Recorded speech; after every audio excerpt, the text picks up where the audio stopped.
how blessed it is to have water. Um, so, there are a lot of things that you are faced with, and welcome. Yours truly, Tyler Lord, but fucking Hamilton. Let's talk about you, all right? Because I've covered all the bases of bizarre aristocracy, upscale, masculine, filthy, gorgeous, shock rock, disgusting, brilliant performance artistry, including nudity. Girly boy and sissy faggots aren't thrown out of bed. We have a gay community that understands derogatory, and already having been humiliated, we really slip into nasty pig sex, get the nagging women out of the room, and get two men in a dungeon in San Francisco or the Castro. You might have to realize that a lot of gay men, a lot of put in dentures, I can barely even speak. A lot of gay men are not strangers to Lucifer. Okay, Luciferic vanity. I want to be like God. I'm beautiful. I'm full of myself. These things are illusion, people tell you. Divine alchemy states that you are not your body, you are your spirit. Well, on earth, you are mind, body, and spirit. You are the ether, you are the astro body, you are the I am. Okay? So, when you have thoughts that are physical or temporal, transitory, and fleeting, having to do with sensuality or attraction to another same gender, and somebody says those thoughts are not real, they're the devil, or you shouldn't think that, it's actually contrary. Those thoughts are founded on a living source of experience, right? And previous thinking that led to a certain epiphany or thought that, oh, men are very attractive. Never deny yourself of thinking. The beginning source of all perception is that you start at thinking to analyze the perception. And when you start shaming and discrediting a thought, you're discrediting process of your nature. That's, I think, an important point to make. A lot of folks are running around with treasures that are valuable and trash that are valuable in thought. And sometimes they go hand in hand, like filthy gorgeous, right? The extremity, the foil, the contrasts of black and white, the yin and the yang. I want to be very open to that. If you are a user, abuser, and loser, you also are one that doesn't abuse, and you're one that holds compassion for yourself if you can love yourself first. There was a social thinker by the name of Rudolph Steiner. He died in 18 something, and he was known for a school of esoteric thinking, and that is a thought from Western civilization that from off of Judeo-Christianity and other religions from the West. And we have to perceive that there are new schools of thought that he created. He stated, for instance, that in a room you should not have right corners. You should have circular, round rooms because it's good for the brain learning. Hogan, where it's a home for Navajo Indian or Eskimos. There are teepee, it's circular. And he stated in his schools of learning that for the brain to learn, there should be rounded material. So the material world is very important to the divine alchemy, to the spirit. And we have to bring all of that together, mind, body, heart, etc. When you have a thought that somebody says is unreal, it's illusion, when you speak it to a second party, what it does is it gets into their subconscious, their psyche, and it sets itself up as a seed that needs to be honored and acknowledged. So, in Rudolph Steiner's thinking, it's about a human kindness society and raising consciousness. Let's get into this, because he called it the science of spirit. And behind spirit is thought. Behind spirit is thought, and behind thought is spirit. Non-duality, not being separatist, but being of one. This is good thinking for your self-perception as you are at the starting point of thinking at that account of an idea for you to perceive or choose not to perceive. Rudolph Steiner explains that the soul or self goes into the abyss. Friedrich Nietzsche, the philosopher, also said the same thing, that if you stand at the abyss and cast all prior knowledge, such as standing at the abyss at a cliff, look upwards, look down, and find out what you believe. And that will be all new space for you to create new perceptions and new conclusions. So, thought is not illusion. Thought is real. Because when you stand at the abyss, what comes forward in you is another thought. When you meditate, what comes forward? Another thought. When you release the thought, what comes forward? Another thought. So we must be very conscientious of mental health, the mind, and how we think of ourselves and other people. This is the cultural hub of many great artists that are pursuing their fame and fortune in Hollywood.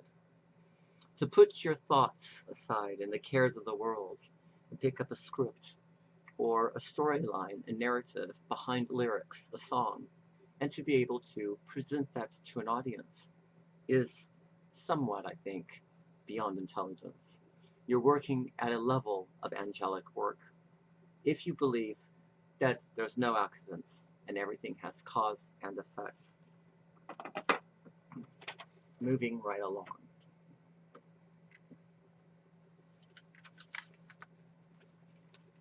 Some Swamijis, some lecturers of Hinduism or Buddhism would say, finding the spiritual path, A, B, and C. But in reality, if you trust, you are already on the spiritual path. You just need to look forward or look within yourself and to see the discourse, public discourse, and the elevated dialogue that you give to people as a blessing just by being present and showing up. That is by your holiness, and that is positive.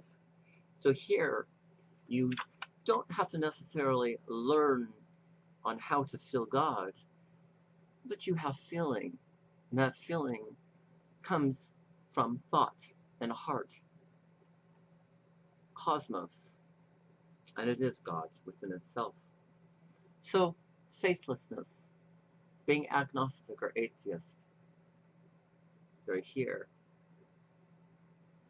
because your presence and intention is reverent, and it casts out all mistakes because you are sanctified by just breathing and doing what your lungs and your kidney is supposed to do.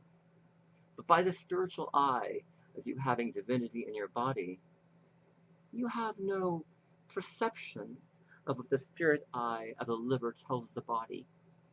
But you look at yourself and thought and perception, and you can find and locate that spiritual eye because you've looked in the mirror to see that you've always been the spiritual eye of intuition, and you've always been on that path.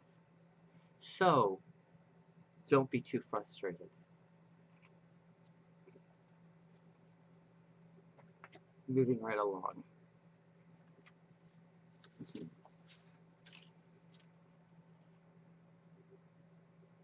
Exonerating, celebrating love, regardless of beauty that you see physically, but by telepathic, the subliminal, and what you get when somebody walks into a room or telephones you, having to do with the direct cultural impact on your mirror neurons. We talk about this in cognitive science. So immediately, without making a viewpoint verbally, the perception is already rubbing off on you, because the way they perceive you is the way you perceive yourself, because it's sociological perception and how you engage societal in passing, such as in the market. Don't have to have scorn. Rudolph Steiner had a story. A man sitting in his chair for a very long time at his desk, and he had a thought that he was going to be shot. He sat there, and he was faced with seeing why he would be shot. What was his intention? What was his thought? What did he see when he looked at himself? Finally, he became so restless in his identity and awareness, raising consciousness in his human kindness society, that without even consciously saying it, something at the subconscious said, get up and move, because you're going to get shot. Immediately, somebody had walked into the room, or opened the door rather, and had a gun and shot the chair right where Rudolph Steiner says the individual was sitting. This is where guardian angels are always at work. It is a double meaning that when something happens in your mind but hasn't manifested, and then your physiology takes over, and something inside you says, get up and move, there is no accident. But there is a need to understand the science of your spirit that is uplifted in order to remove oneself from the chair at the desk so they would not be shot. Now, one might say, oh, you have delusional thoughts of grandeur. You think you're so great as a narcissist and you're going to get shot. You're just making that up. Well, contrary to the story. So when we put down a thought, we might be misplacing judgment on something that is actually pertinent and relevant, that we ought to spend time with in ourselves.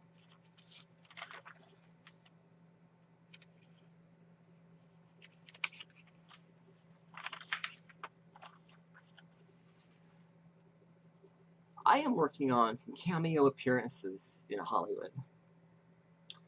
It's going to be at, it already has been several times, I've been singing with the piano player and accompaniment, the American songbook and love songs, and some nauseous Broadway songs because I'm a gay man, and people, of course, will know that I'm going to be singing Broadway. I am there sharing myself as somebody else at the piano is sharing themselves. And it is a humankind society. Pardon me, I have to put in dentures, I can barely even speak. It is a humankind society of self-actualization and putting your art out there. One self-doubts themselves in their art, it is a thought that is real, and it is rooted in a seed or in a soil. Sometimes maybe you didn't know you planted a seed in somebody else, but maybe you were giving them soil so that seeds could be planted. Irregardless, soil and light and planting a seed and water are all interconnected to your life and how you perceive life's events, such as giving a stage performance where the thought might be, I'm not singing correctly and something's wrong. That is substantial, even though one would say, don't think like that and you're being negative. So in myself, singing at this cafe on Sunset Boulevard is called Elderberries, Threefold Cafe. And the Threefold Cafe is that you are working on sobriety, mental illness, and health. And so the threefold is art, okay, such as what you know as Social Alchemy Project, and the healing that comes from that, the wholeness, and the augmentation, dentures, remodifying the thought of self, gaining self-confidence, okay, and awareness through your art form and people applauding. The second fold is education. And at Social Alchemy Project, it's social justice education, prevalence, and democracy promotion with thought force, my politics. And third is community. And at Social Alchemy Project, it's advanced community developmentalism and grassroots and an ethical, welcoming collective consciousness for MSM, men who have sex with men, and helping change behavior so we lower this increase of STDs. Anthroposophy, that was started by Rudolph Steiner, clearly talks about the humankind of society, but the art and the education awareness to share thoughts with other people via the apparatus of using, maybe singing, and then developing the community. It is, of course, the self-created Tyler Lord Hamilton, divine social alchemist, myself, because I'm changing myself. Nobody's holding my hand. And that's what I want to teach you, as you being your own self-alchemist, and you being able to govern your own choices. Especially during your deeply loved humanity and celebration of life at Social Alchemy Project Access Management. Their self-regard, acknowledgement of loving yourself in every thought. Even if you're at the abyss, you swing into the light, which is called illumination and clarity. Challenging inquiry of you, people drilling you, sizing you up, sniffing around, putting you through their gauntlet, ultimately putting you through that drill, and you having to approve yourself in an approval system, such as the Western philosophy of America. In order to be in pursuit of your happiness, you have to be very work ethic and make money. And keeping the ethical, welcoming collective consciousness, the socio-spiritual psychology of prioritization, open to your dreams manifesto. Letting the thoughts that are bad or good take you into your sweet destiny and your providence. Some might call it suggestive destiny or remarkable fate. To have each man know thyself for that passionate voice of singing or creating art and being of all thought and understanding and willingness to see. Come as you are, no perfect people allowed. The imperfection is in the imperfection, and you have eyes to see and ears to hear. You have a wisdom that is not an earthly wisdom, but a godly hidden wisdom that's been revealed to you because you have the patience and you have the silence and the peace in yourself and to be okay with yourself in your skin. That passionate voice of singing, this public discourse and elevated dialogue as the blessing to our men willing to listen and to address their tending of their own dark souls and their addictions to anything. That could be pornography, it could be methamphetamines. By His Holiness, Tyler Lord Hamilton, as the self-alchemist, you can experience the singing voice of upscale masculine, filthy gorgeous, with the shadow and with the light. That's a very illumined thing to be thinking about yourself in the social thinking, to the social external, and doing the right deeds and be very deliberate.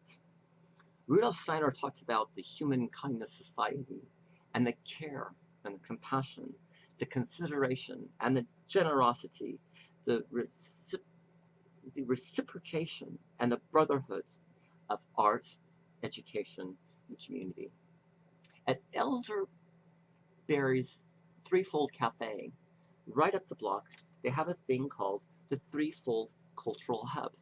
And they feature art, education, things that are related to workshops, talks, studies of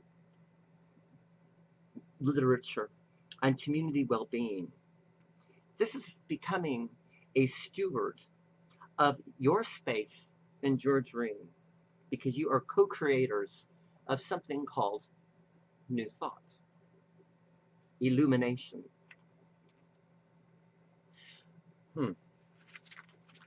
That's beautiful stuff to talk about, I think. To believe and to be creating. These are the purposes for why we exist and cohabitate to one another. And we have to know it is our community. At Elderberry's Threefold Cafe on Sunset Boulevard, there is an urban first aid where they use art. Any demonstration of art, it could be painting or singing or dance movements. Dance, body movements, so important in your self-confidence in these thoughts. The urban first aid is that art is used as medicine in order to use behavioral modification, change, which is alchemy, metamorphoses, and catharses. Rudolph Steiner is mentioned in their menu even when you're at the cafe. Everything's all vegan. These are some of the things that you'll read when you're at the cafe, where I sing. To pay attention to one's idea, that means thought. Even if you have a dislike for the thought, pay attention to it, because that thought derives from out of your heart. And people can know this thought without you speaking, because the eyes show telepathic power. Another thing that they encourage is to determine on even the most insignificant matter. That could be homeless people to people that don't care for the homeless population, or a select social population of girly boys and sissies that have been bullied. To determine on even the most insignificant matter in people only after fully reasoned deliberation or criticism, you still have to say, I give that matter my attention because it's something that exists as thought in other people and myself, potentially. The other thing is just general thinking that anthroposophy is encouraging, and having external actions, having good, and making there be lasting goals that bring you to the next level that you are seeking. It's about the ordering of life through organized thought and consciousness, and knowing why thought plays a very important point in the things you do subconsciously that you don't even know you're doing. The human endeavor that happens when you are ordering the life. There is a humanistic endeavor to satisfy curiosity of your virgin soul and to know how survival works and people. The endeavor to learn as much as possible from life. These are ideas from Rudolph Steiner, and can be very, very effective tools as we create a treatment plan, therapeutic, like an arts social theory, to discuss who we are in thought and deed as we're creating things with our hands. It could be jewelry making, it could be painting and sketching, some of the things that you'll see at Social Alchemy Project Access Management. Here, you are the knighthood of the 21st century. You're initiated to a threefold cultural hub, an urban first aid, when you know that art is medicine. I think it was Friedrich Nietzsche that stated, music is the language of the angels. Same concept.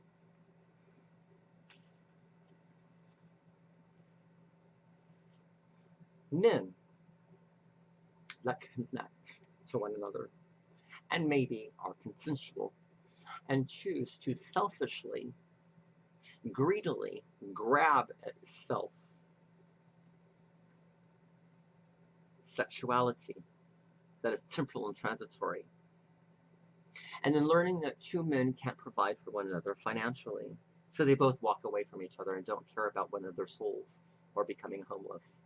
In anthroposophy, we care for the homeless, we care for the invisible and the defeated, and we care for those that have been thrown underneath the bus, whose wings have been cut off, or people who have been cut off at the knees and can't walk. The invisible and the defeated. The gay man, or even the sociopath or psychopath that may be unable to sympathize with the mentally ill challenges of these select social populations, perhaps girly boys or sissies. Because we are naturally self-centered at the abyss, because we want to elevate, we want to transcend, whether you want it or not, or try to make it through actions and goal setting, it's still going to be happening. That is the spirit. That's the scientific study of the spirit. The Bible states that God in our bodies and our spirits is moving and roaming in without us needing it. But will always be there if there was lack. There's so much cushion that you're sitting in. For instance, when you're driving down a road in the woods and you see trees hovering over you, think about those tree roots that are underneath the asphalt of the road that your car is driving on. Your whole life in a machinery called an automobile is encaptured by the spirit of thought. The word became flesh, or the word is God. The word is everlasting. The word means thought. And so you have trees that are cradling you like a baby. But you might be afraid of getting in a car accident because the road is swervy. You are astral. You can leave your body and you can come back into it, such as maybe when you're dreaming. Can't be willing to share your life with other people because it's about you first, and you're too stingy to share yourself with others. Stinginess is greed. But once you are caught off guard in the universe of your heart, you realize that there's love, and you do share, and you do have compassion and empathy. No matter if you are unafraid, because you're so strong and pious, and you have the world by its balls, you can give yourself to a living, breathing society of thoughts and not be robbed, because the thoughts will continue to come as love. These are really wonderful, wonderful things, and you don't have to get caught up on guilty pleasures of sexuality. We call it sex positive, exploratory, whatever, with trannies. Things that people try to do. In a deteriorating society of needs, you have a strong foundation already inside yourself because you've been taught you are made in the image of God. But if you weren't taught that you were made in the image of God, look how the trees are hovering you as you're driving through that road. You have that foundation in your universe, in your cosmos, on this planet named called Earth. So, do you have a cry for mercy because you're an abuser, or you abuse yourself, or people have abused you and you play victim or blame? That's okay. Are you pushed away because people don't like you because you're negative and you don't have any friends? That's okay, because you have friends. You have guiding angels in anthroposophy. In the science of the spirit, these are very important ideals that you are naturally dealing with at the invisible level. This is a way to develop your superior forces. You do that through consciousness. I hope these ideas and protecting your thoughts and loving yourself when you're told that you're unlovely.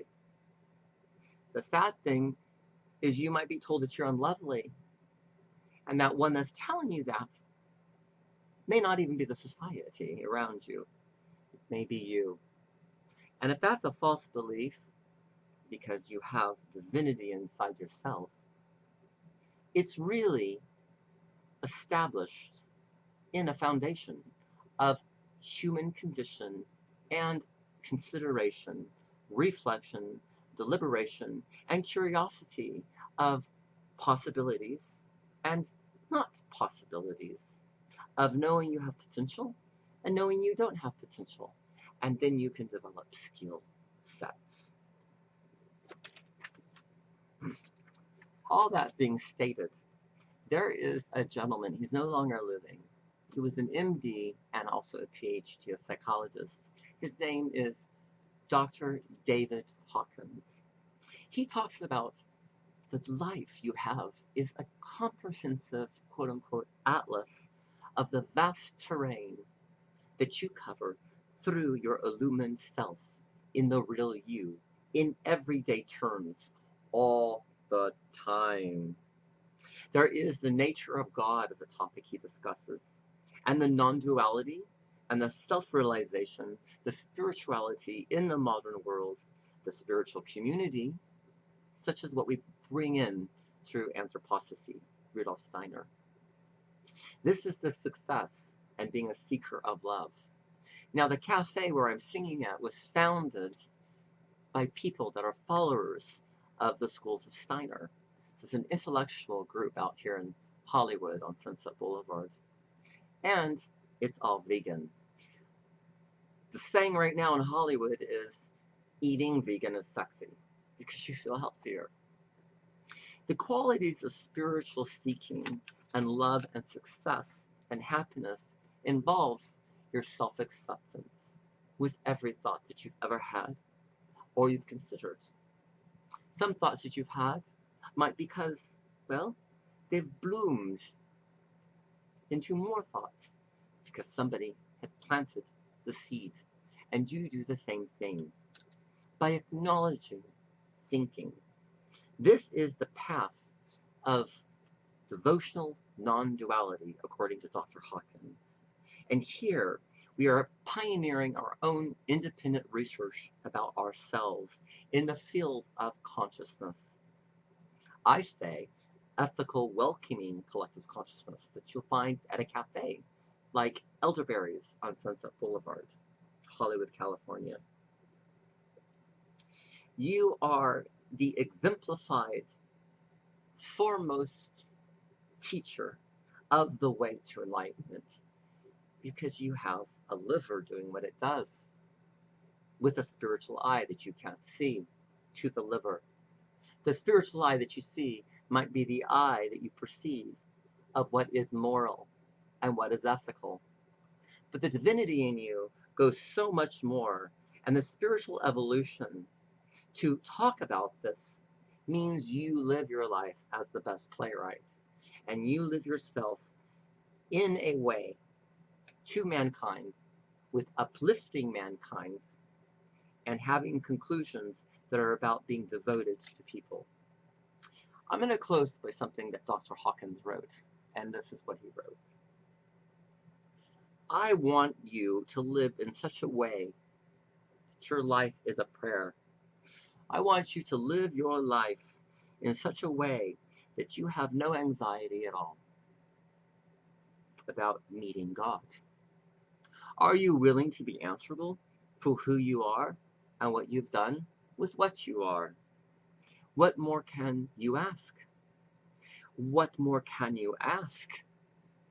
That I live in such a way that, frankly, I am not scared of talking to God. I have done everything I can in every direction here. I have pushed myself to the limit to be the fulfillment of my potential, that relieves me of all guilt, because now I could make a mistake. Yes, I'm allowed to not be perfect. I'm allowed to have whatever thought that you would say might be a mistake, religiously or socio-spiritually. Okay, I added that, paraphrasing. Yes, I make a mistake, but in the overall context, okay, you see, I have sanctified that mistake by overall intention, and that is by the love of self to be able to think and have a divine brain doing what it's supposed to do, which is process and cognitively make acknowledgments with you. So, by intention, that sanctifies all your mistakes. This is called grace and mercy, people. Our life becomes devotion. We become the prayer. By virtue of that, we invoke divinity. And then through the heart. Through the heart. Through the devotion of the heart. Through the alignment with divinity, we empower all mankind. So we can say, Gloria in excelsis Deo. Glory to God in the highest. And what more could be said? This comes from his 2005 lecture 4 called Transcending Barriers. So people, I always say this is kind of like a 101 to anthroposophy, and how other social thinkers and doctors and experts are right in line with Rudolph Steiner.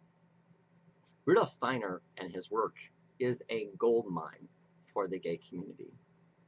And I would like to see us in the promotion of what we're doing to be more than profound.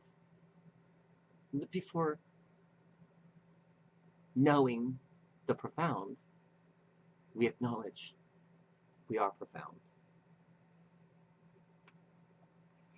It's been a pleasure to talk, and I hope your human kindness society in a modern contemporary world, which we call it millennial these days, takes you to the self-acceptance of whatever way you've ever thought, whether you're mentally ill or you're not mentally ill, whether you have greedy thoughts or not greedy thoughts, whether you have thoughts that are mean because you call yourself an asshole.